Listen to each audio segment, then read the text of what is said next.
Hello friends, welcome to Gopal dairy farm. நம்ம இப்போ என்ன பார்க்க போகிறோம்னு பார்த்தீங்கன்னா, ஒரு 2வது ஈத்து 6 பல்ல ஒரு ஜெர்சியில் டாப் குவாலிட்டியில் உள்ள பசுவை பற்றி தாங்க பார்க்க போகிறோம். பசுன்னு பார்த்தீங்கன்னா இன்றைக்கி தான் குட்டி போட்டிருக்கு. குட்டின்னு பார்த்தீங்கன்னா ஒரு கிடேரி கண்ணில் அழகுபட்ட கன்று. மாடுன்னு பார்த்தீங்கன்னா ஜெர்சியில் இவ்வளோ ஒரு ஹெவி சைஸில் ஒரு டாப் குவாலிட்டியில் உள்ள பசு வேணும்னு நினைக்கிறவங்க கண்டிப்பாக அந்த பசுவை தேர்ந்தெடுக்கலாம். மாடுன்னு பார்த்தீங்கன்னா நல்லா அகல செட்டு, ரெட்டை குறுக்கு, உயரம் தரம், 6 பல்லு தாங்க. கண்ணுன்னு பார்த்தீங்கன்னா கிடேரி கண்ணில் போட்டிருக்கு. இன்றைக்கி தாங்க கன்று போட்டிருக்கு. கன்று போட்ட கண்ணில் மாடு நல்லா சுழி சுத்தத்தில் 4 காமம் நாடத்தில் நல்லா ராக்கெட்டாக இருக்குது. அப்படி ஒரு டாப் குவாலிட்டியில் ஜெர்சியில் நல்ல பசு வாங்கணும்னு நினைக்கக்கூடியவங்க கண்டிப்பாக இந்த பசுவை தேர்ந்தெடுக்கலாங்க.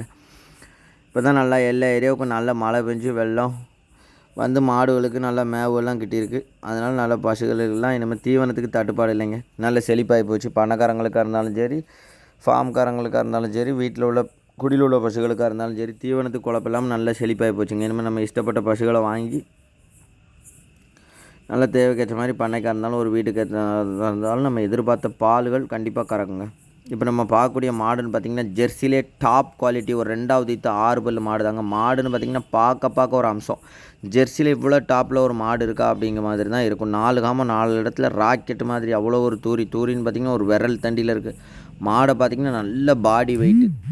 ஜெர்சியில் இப்படி ஒரு பசு எடுக்கணும்னு நினைக்கணும். கண்டிப்பாக இந்த பசு ஜெர்சியில் நல்ல பசு எடுக்கணும். ஒரு 10 வருஷம் நம்ம பண்ணைக்காக இருந்தாலும் சரி, ஒரு வீட்டுக்காக இருந்தாலும் சரி, ஜெர்சியில் ஒரு 20-22 லிட்டர் பால், 20 லிட்டர் 22 லிட்டர் கறக்க மாதிரி ஒரு பசு எடுக்கணும்னு நினைக்கக்கூடியவங்க இந்த பசுவை கண்டிப்பாக தேர்ந்தெடுக்கலாங்க.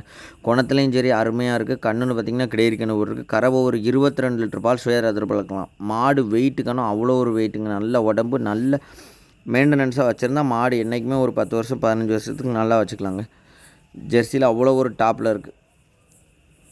மாடுன்னு பார்த்திங்கன்னா கறவை சுயராக ஒரு 20-22 லிட்டர் கறங்க. மாடு உடம்பு வெயிட் இருக்கிறதுனால உங்களுக்கு மடி செட்டு தெரிலங்க. மடி செட்டுன்னு பார்த்திங்கன்னா அவ்வளோ ஒரு மடி செட்டில் இருக்குது. கறவைக்கும் காம்புனாலும் அவ்வளோ ஒரு அருமையாக இருக்குது. உங்களுக்கு வீடியோவில் பார்க்க கூட இந்த மாட்டோட உடம்பு சைஸு, மடி செட்டு எல்லாம் எப்படி தெரியுதுன்னு தெரில. மாடை நீங்கள் நேரில் பார்த்தீங்கன்னா கண்டிப்பாக பிடிக்குங்க. மாடுன்னு பார்த்திங்கன்னா ஜெர்சியில் அப்படி ஒரு அம்சம், எல்லா அம்சமும் பிறந்தக்கூடிய ஒரு மாடு. 4 காலும் நல்ல கைகால் ஊக்கத்தோடு, நல்ல உடம்பு வெயிட்டு, 2வது ஈத்து 6 பல்லு, நல்ல வால் நெடுப்போம், 4 காம்புமே 4 இடத்துல அப்படி 4 நல்ல விளக்கடியோட நட்சத்திரமாக இருக்குங்க. காம்பு ரோஸ் காம்பு, கறவைக்கும் நல்லா அருமையாக இருக்குது. மாடே பார்க்க ஒரு அம்சங்க. ஜெர்சியில் நல்ல ஹை ஈல்டிங்கில் ஒரு பசு வாங்கணும்னு நினைக்கக்கூடியவங்க கண்டிப்பாக இந்த பசுவை தேர்ந்தெடுக்கலாம். ஒரு பண்ணைக்கு 10 ஹெச்எஃப் மாடு கிடக்கிறதுல ஒரு ஃபேட் எஸ்என்எஃப் கூட்டத்துக்கு ஒரு ஜெர்சியில் ஒரு மாடு வாங்கணும்னு நினைக்கக்கூடியவங்க கண்டிப்பாக இந்த மாடை தேர்ந்தெடுக்கலாம். கண்ணுன்னு பார்த்திங்கன்னா கிடேரி கண்ணோட இருக்குது. 2வது ஈத்து 6 மாடு இருக்கக்கூடிய இடம்னு பார்த்திங்கன்னா தென்காசி டிஸ்ட்ரிக்ட் சுரண்டலேருந்து ஒரு 1.5 கிலோமீட்டர் அவுட்டரில் ரெட்டை குளத்தில் கோபால் டைரி ஃபார்மில் தான் அமைஞ்சிருக்கு. இந்த மாதிரி மாடுகள் தேவைப்படும் நபர்கள் டிஸ்பிளேயில் தருத நம்பருக்கு கான்டாக்ட் பண்ணுங்கள். ஆல் ஓவர் தமிழ்நாடு ஃபுல்லாக எங்கே வேணாலும் டெலிவரி பண்ணி கொடுக்கலாங்க. டாப் குவாலிட்டி நல்ல ஒரு அருமையான ஜெர்சி பசு எடுக்கணும்னு நினைக்கணும் கண்டிப்பாக இந்த பசுவை